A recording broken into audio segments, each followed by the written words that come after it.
Nyugat felől érkezvén a romániai Hargita megyébe az első település a 7000-es nagyközség, Parajd, a sóvidék központja. Évszázadok óta bányásszák itt az Erdélyben ritkasága miatt értékes sót. A sóhegyeknek köszönhető a föld mélyéből feltörő hévíz, amit a reumások kezelésére hasznosítanak. Nyaranta asztmások ezrei gyógyulnak a 120 méter mélyen fekvő hatalmas bányatermeiben. Parajd lakosságának 99%-a magyar, valamivel több a református, mint a katolikus. A parajdiak évszázadokon át a nem túl jó minőségű földekből és fakitermelésből éltek, pár százan a bányában kaptak munkát. A falunak 1898 óta van országszerte ismert fúvózenekara, másik nevezetessége, hogy Hargita megyében évek óta Parajdon lesz a legtöbb ember öngyilkos. Tavaly 9-en.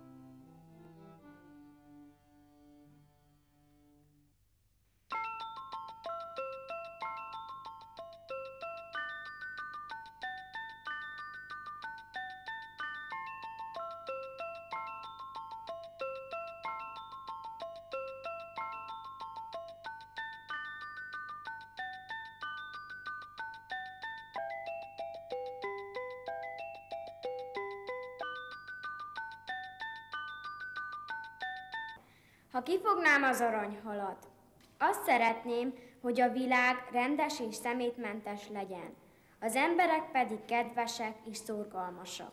Az aranyhal kérlelni kezdett, hogy teljesít egy kívánságot, csak dobjon vissza. Megesett a szívem, mert szerettem az állatokat, és visszadobtam. Gondolkoztam, mit kívánjak. Nem azt kívánnám, hogy király legyek, hisz ahhoz nem értek, de kívánhatnék világbékét.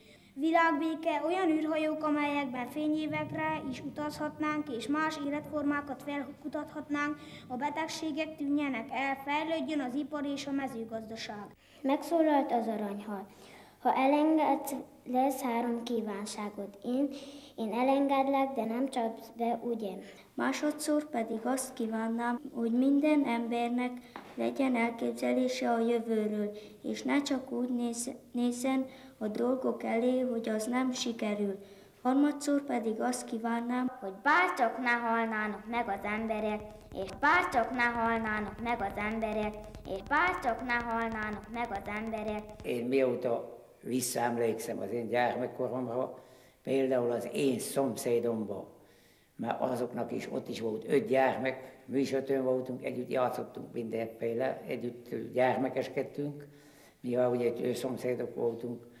Ott az öreg, tehát a házigazda felakasztotta magát az egyik fiú, azután fel a másik fiú. Javarészt inkább a fiatalok között vált radályos betegséggé az öngyilkosság. Ilyen hullámként csapott és terjedt végig a közösségben. Januártól megkezdődően aztán úgy összezsúfolódva, kisebb szünettel, majd október 16-án talán akkor temettük a legmegrázóbbat, ha lehet így mondani, egy 12 éves fiút.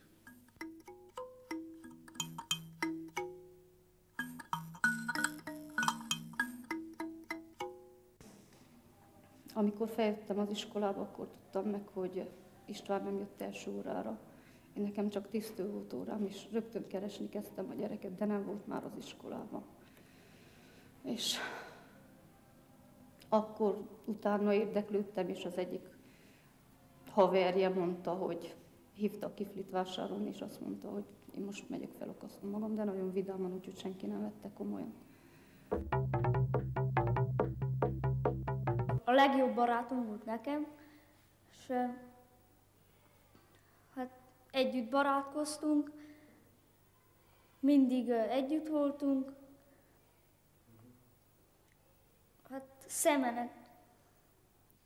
Mindig még látom magam előtt, ahogy a szemembe néz. Aranyos, kedves gyerek volt. Szőke, sáppal. Barátnőmmel benn voltunk az iskolába, elbúcsúzott, de úgyhogy a halálból visszajött, és hogy le volt jöve az orcáról a bős, visszament a halálba. Ezt elmondtad? Igen. Féltél utána? Igen.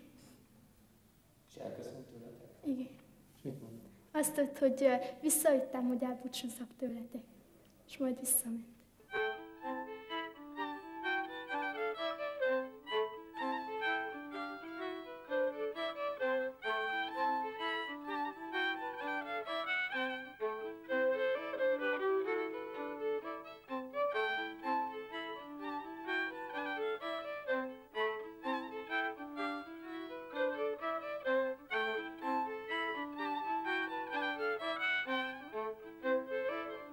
Hát kérem, a télen történt.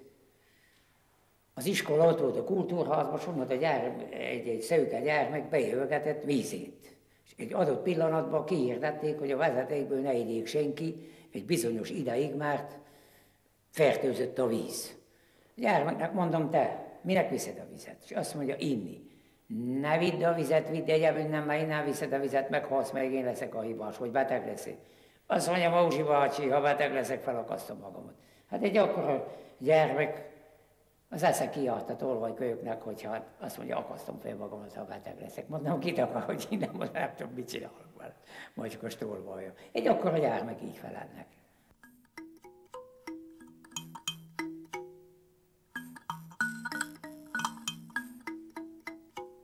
A gyerekek sokszor úgy vannak szabadon, hogy nem tudják a szülők hol és mit csinálnak.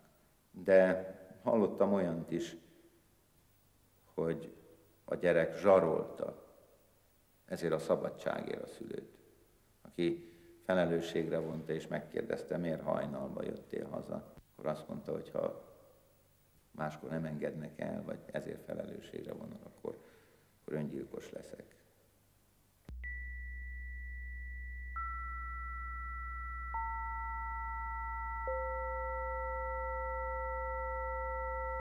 Hogy a gyerek és a szülő olyan ritkán találkozik napközben egymással, hogy szinte a napi problémáit meg se tudja tárgyalni. Ezért alakulhat ki az ilyen dolog, hogy kapcsolat megszűnik, nem tudnak beszélgetni egymással, az önzetlen, baráti beszélgetés elmarad szülő és gyerek között.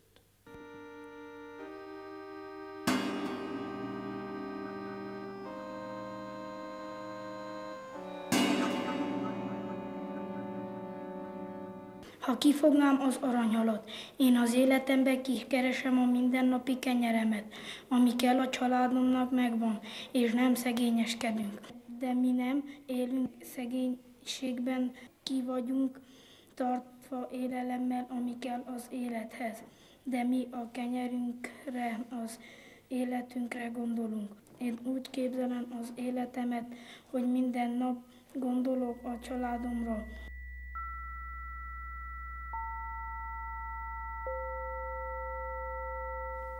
Tehát a zsarolás mellett van az a másik jelenség, ami tényleg náluk érvényesülhetne, de ezt kimondottan utána, a temetés után az egyik gyerek mondta, pont ebbe az osztályterembe hallgattuk, mondta az egyik, hogy hát olyan szép temetése volt, hogy ezért is érdemes csinálni.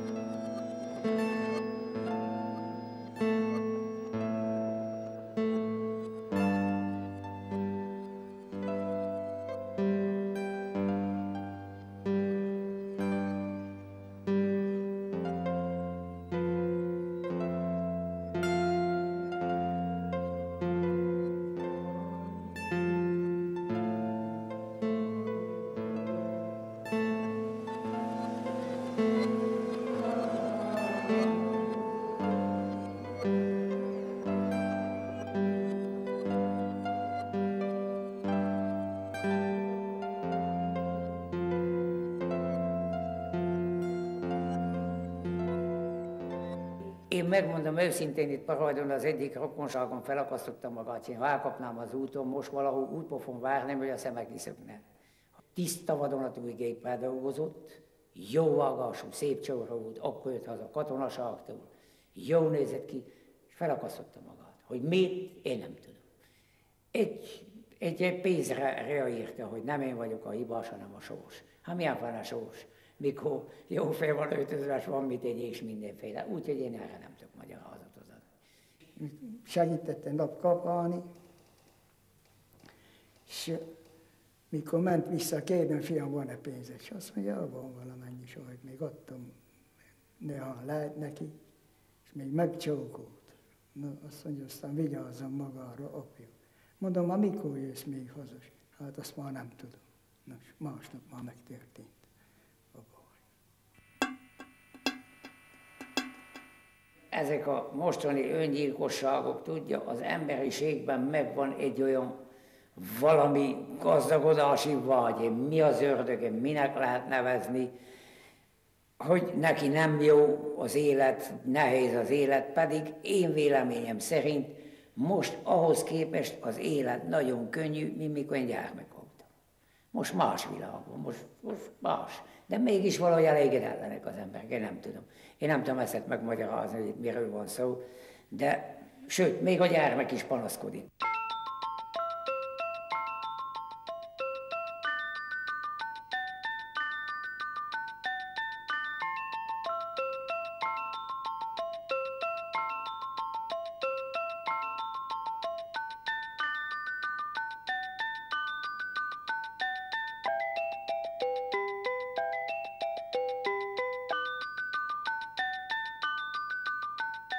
Hogyha kifognám az aranyhalat, akkor nagyon gazdag lennék. Az aranyhal nagyon sok pénzt ér.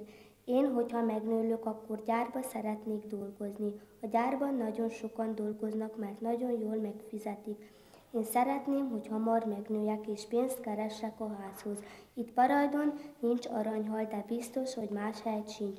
A hal nagyon jó barátom lett. Vele éltem, de egy szempillantás alatt megöregedett és megdöglött. Szerintem a világ úgy jó, ahogy van, fejlődik, és előbb-utóbb eléri az én kívánságaimat is.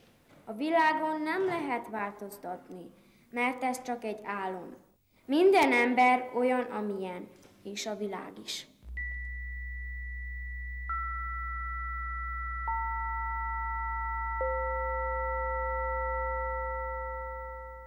Nem mindenkinek sikerül, hogy munkanélkül megéljen az élet leélyes, és ledolgozzon, és mégis jól éljen.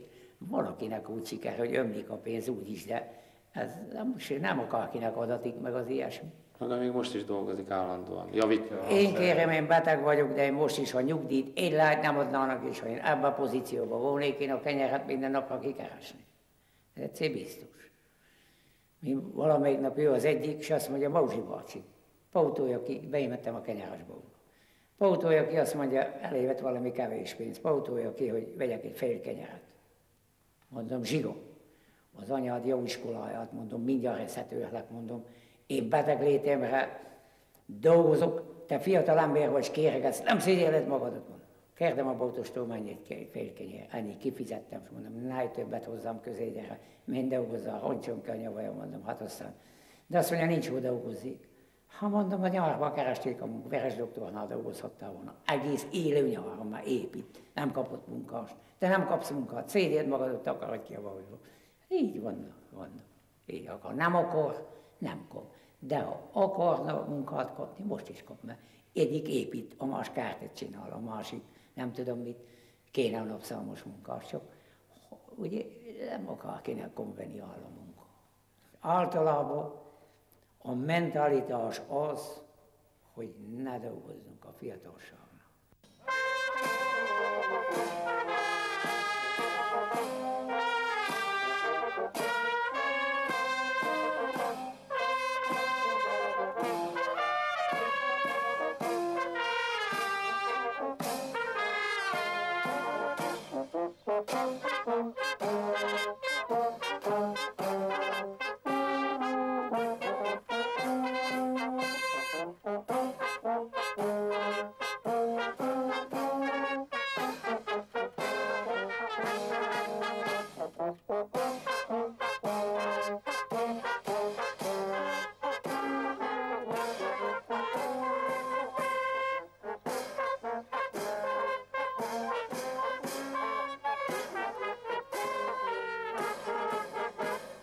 Büszke a falu a zenekarára?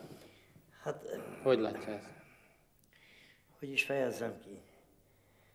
Mikor szerepelünk büszkes, azután el van felejtve. Ez így van mindenhol, nem csak itt nálunk. Jaj, de édesek, jaj, de ügyesek sem ebben fel. De ha meg kellene indulni, hogy adjon valaki 10 lehet a gyerekeknek, hogy kell menjen, nem adna oda senki. Volt valaki a zenekarban valaha is, aki öngyilkos lett? Nem. Itt mi nálunk nem volt senki. Máskülönben tudja, akinek van egy kicsi zeneérzése és szereti a zenét, az nem csinál ilyen hülyeséget, nem lesz öngyilkos. Nincs véletlen. Mindig jó kedvű kell legyen, az nem, én magam is ott vagyok 70 éves koromban, én énekszóval kelek, és énekszóval fekszek le, fűtyörészbe fekszek le, mindig séval kelek. Nekem eszembe se jutna ilyesmi, de nincs, aki mondom, ezt a zenét szereti, az nem csinál ilyesmit.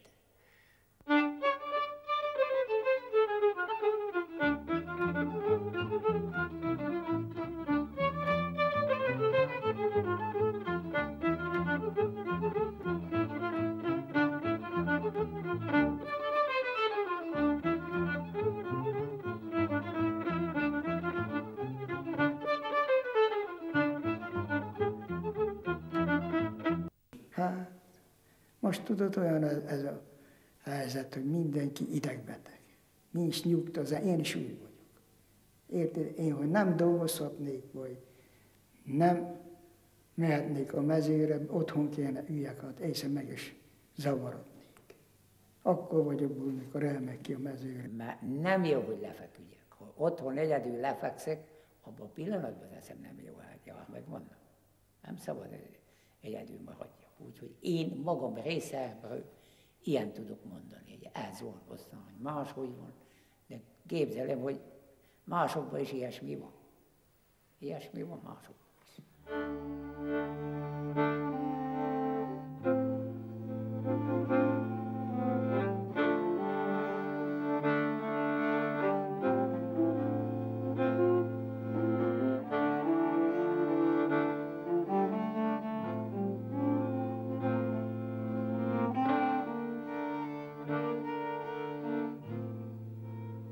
Mert én mikor lebetegedtem, akkor én tudtam azt, hogy én olyan idős vagyok, és olyan betegség az enyém, hogy ezt itt nem igen tudják gyógyítani, és az időben is benne voltam, fizikailag is gyenge voltam, és én gondoltam, hogy ebből jobban nem leszek, és már akkor így az agyamban ez megfutott, hogy már, hogy hát én már úgyis mély szenvedjek, és még más is mellettem. Hát közben aztán jött a fiam, és az addig rábíztattak arra, hogy menjek el Magyarországra. Ott a Kazán nem messze volt, én a Haller utcai kórházban voltam. Aztán aki tudja, hogy milyen a helyzet, ott valahol a Kazán, ott van a kórházhoz közel, és mikor mentem el, megláttam az ajtó, nyitva van, úgy égett a tűz, mint a poklok tüze. Gondoltam, mit? Senki se lássa, beugrok, soha senki se tudja meg, hol lettem el, hogy a fiamnak ne gyűjtsem meg a baját.